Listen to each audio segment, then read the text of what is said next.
You once suggested that in order to test target CPA, we should never touch the main campaign. That is correct. Instead, we should make a copy and test on it.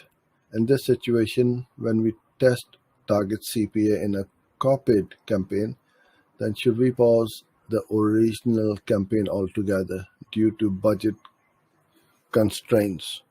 Will it affect the efficiency of the original campaign? Well, there will not be any efficiency of your original campaign if you have paused it. It's not going to run. Why would you stop a campaign which is running well, running profitably?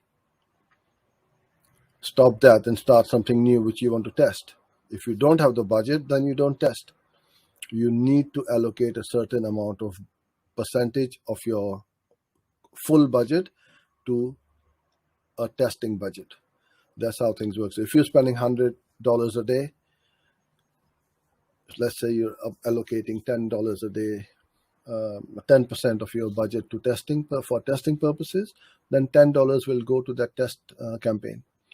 If you don't have that budget for testing, don't do it, but don't hamper the campaigns which is running really well, and let it run. Don't touch it. Don't do anything. Just let it run, because you don't want to fix if it ain't broke.